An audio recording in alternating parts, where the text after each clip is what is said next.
不論你選哪一邊，最忌諱的就是看着便宜就上，所有的紅利都有風險。東南亞的簽證、稅務灰區，東南歐的語言和效率門檻，任何一個環節走錯，浪費的不僅是錢，更是全家人的時間。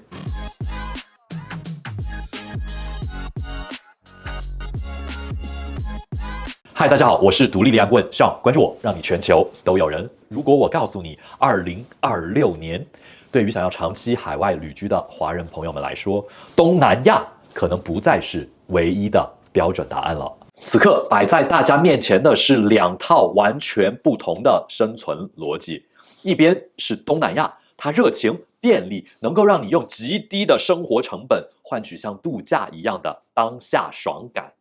另一邊是東南歐，它低調，它克制，卻能夠為你搭建起通往歐盟連接全球的未來選擇權。一個是生活方式的延伸，一個是人生底盤的升級。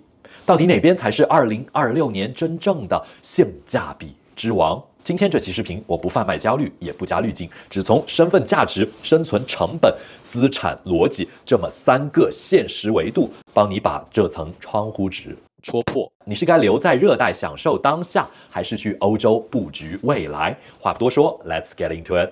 居住爽感，馬上爽還是一直爽？到底哪邊住得爽，取決於你的爽點在哪兒。如果你的爽點是海鮮便宜、按摩自由，那東南亞、泰國、大馬、印尼絕對讓你爽到家。這裡有隨叫隨到的外賣、成熟的中文圈，以及永遠不缺的陽光沙灘。但是，如果你在那種濕熱、人潮洶湧的環境待上一整年，這對你的睡眠和體力確實是一種慢性折磨。如果你的爽點是四季分明、戶外自由，那東南歐、阿爾巴尼亞、保加利亞、希臘就是你的天堂。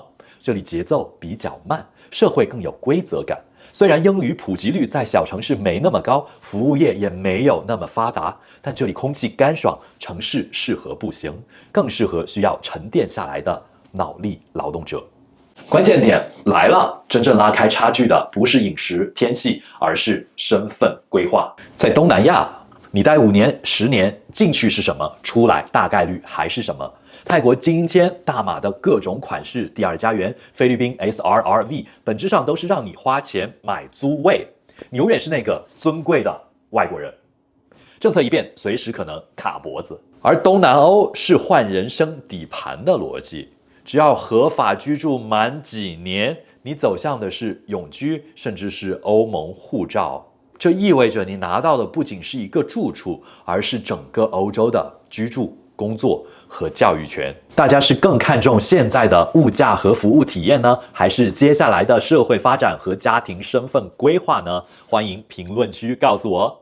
醫療、教育、養老，加速器還是保險櫃？大家說長期旅居，心裡想的其實都是全家人的退路。那咱們聊聊最現實的3座大山。1、醫療。東南亞的私立醫療是全球頂尖服務，在曼谷只要你掏錢，享受的是5星級酒店醫療服務，因為你是尊貴的客人。東南歐則是國民級待遇，一旦你有了身份，就進入了當地的醫療體系。雖然公立醫院慢，但基礎有保障，慢病管理非常的穩。不論是巴爾幹半島上的塞爾維亞，還是地理位置更靠近歐洲心臟的匈牙利，私立醫院的價格也都遠低於西歐，這些是給未來的保險。2、教育。東南亞的優勢是國際學校眾多，孩子拎包入讀 IB A-Level 課程，1年15到20萬的人民幣學費是標配。東南歐這邊有了身份，公立教育免費，更重要的是，未來孩子以本地生身份申請歐洲頂級大學，那個含金量和學費減免才是真正的降維打擊。3、養老。東南亞養老那是用錢換服務，請保姆便宜，生活便利。東南歐養老是用身份換安全感，低廉的生活成本加上完善的稅務制度，這種確定性是你上了年紀後最值錢的資產。單身 versus 家庭，你該選哪一邊？如果你是單身或者數字游民，東南亞絕對是你的舞台。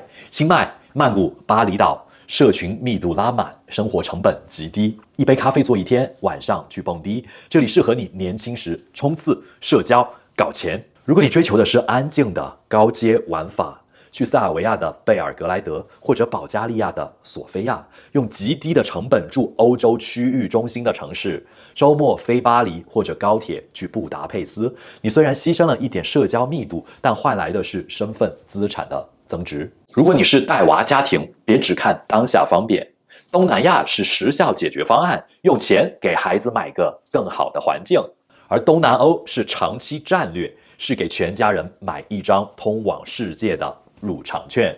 拒絕盲從，系統規劃。2026年，東南亞之所以讓你覺得爽，核心在於極低的人力成本。你可以用很少的錢雇保姆、請司機、享受按摩、天天點外賣。作為外來的有錢人，你享受的是人上人的服務快感，但對應你要支付的是制度成本。因為你不是當地的公民，你无法享受当地的福利體系。為了維持這種體面的生活，你必須在醫療、教育、簽證上各方面都支付高額的外國人溢價。東南歐目前最大的紅利是被嚴重低估的資產價格和歐洲的身份通道。這裡的服務業肯定完全不如東南亞方便，因為這裡的人力成本在向歐盟看齊。大家追求的是更平等，但你獲得的是安全感收益。你的房產是永久的，法律保護的，你的醫療是由歐盟體系兜底的，你的孩子未來有27個國家的選擇權。你現在的支出更多是一種對未來的定投，而不是純粹的消費。以下是我基於長期旅居預算和生活方式的總結。如果你的預算是每年3到5萬美金，只想躺平舒服幾年，不考慮長遠的身份和資產積累，東南亞依舊是王炸。東南亞的長期居留權雖然主要依靠資金投入和資產配置獲得，但其戰略意義在於過渡和銜接。通過先取得東南亞國家的長期居留身份，不僅可以實現穩定的合法居住，還能夠在此基礎上積累當地的良民證等關鍵材料，從而作為跳板，進一步申請其他國家的身份項目，例如聖多美護照等等。如果你的預算提升到每年6到10萬美金以上，尤其是拖家帶口的，並且希望這筆錢花出去不僅能換來生活，還能夠換來身份和未來的安全墊，那麼東南歐的綜合性價比就已經全面超越東南亞了。不論你選哪一邊，最忌諱的就是看着便宜就上，所有的紅利都有風險。東南亞的簽證、稅務灰區，東南歐的語言和效率門檻，任何一個環節走錯，浪費的不僅是錢，更是全家人的時間。如果你現在正糾結以你的收入結構、家庭情況，到底該選哪條路，歡迎直接私信我，或者在留言評論區留下你的情況。我們全球人顧問團隊會幫你把這筆賬算清楚，祝您跨境之路走得更穩。如果你覺得今天這期分享夠乾貨，記得點讚、關注、轉發給正在糾結的朋友們。順手牽羊，一個最懂企業家跨境配置的頻道，我是Sean，我們下期見，拜拜。